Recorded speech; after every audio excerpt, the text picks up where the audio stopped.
नमस्कार, मैं हूं Amod Shrivastava. Amazing thought, amazing message, amazing information की दिशा में आज एक कदम और आगे। आज के इस चिंतन का विषय है रिश्तों का गणित। आपको ये मेरा वीडियो अच्छा लगे तो लाइक करें, शेयर करें और लाल बटन दबाकर सब्सक्राइब अवश्य करें। साथ ही बेल आइकन दबाना बिल्कुल ना भूलें। आज के इस चिंतन का विषय है रिश्तों का गणित। मुंशी प्रेमचंद जी की अंतिम कहानी कफन जरूर जरूर से पढ़िएगा, जिसमें रिश्तों के बारे में सच्चाई लिखी गई है। बेहद मार्मिक कहानी है, जिसमें घीसू और उसका बेटा माधव है तथा माधव की जवान बीवी बुधिया प्रसव वेदना से मरने वाली है। जमींदार का 2 रुपए देना तथा लकड़ी और कफन के पैसों से दोनों बाप बेटे का छक कर शराब पीना। दोनों बाप बेटों का छक कर शराब पीना रिश्तों को तार तार करती कहानी को पढ़कर आप स्वार्थी रिश्तों का गणित अवश्य ही समझ सकते हैं। पहले के रिश्तों में किसी प्रकार का गणित नहीं होता था। लोग एक दूसरे के साथ बिना शिकायत के हंसी खुशी रहा करते थे, इसीलिए रिश्ते भी बेहद मजबूत रहते थे। अब इस दौर में रिश्तों के बीच में गणित आ गया है। नफा नुकसान, हैसियत, पद, पैसा, प्रतिष्ठा, ये सब देखकर रिश्ते बनाए जाते हैं। इस गणित के कारण ही आज के रिश्तों में एक दूसरे के प्रति सम्मान कम हो गया है।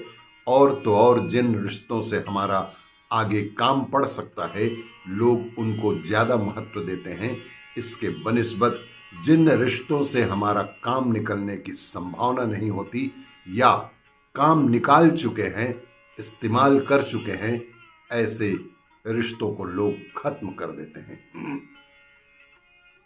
रिश्तों में अमीरी गरीबी का फर्क तो पुराने जमाने में भी था, लेकिन पहले के लोग इतने स्वार्थी, इतने मतलबी बिल्कुल भी नहीं थे।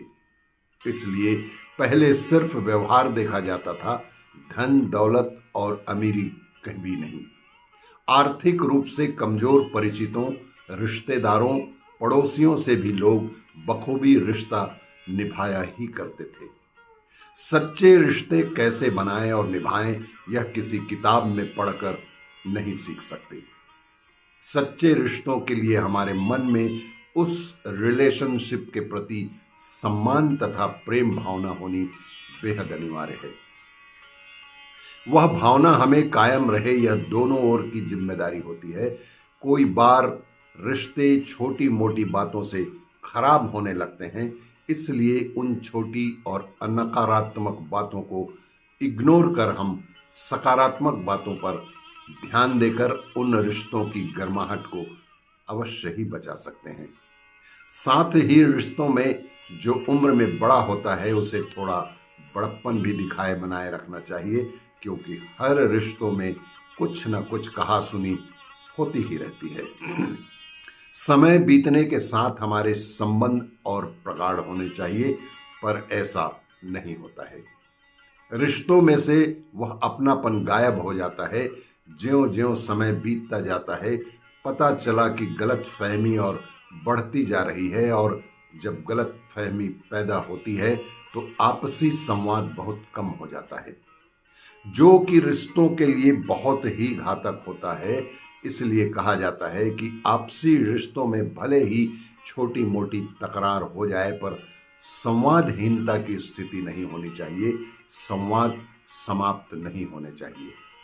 रिश्तों की किसी भी बात का मोहताज नहीं बनाइए और बिना गणित के रिश्ता निभाइए।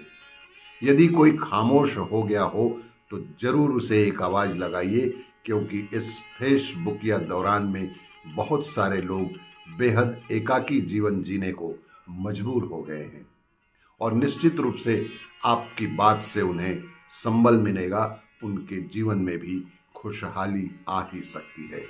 इसीलिए कभी भी जीवन में किसी से संवादहीनता की स्थिति ना हो, इसका अवश्य ही प्रयास करें। और संवाद अवश्य ही बनाए रखें। आपको ये मेरा वीडियो अच्छा लगे तो लाइक करें, शेयर करें और सब्सक्राइब अवश्य करें। धन्यवाद।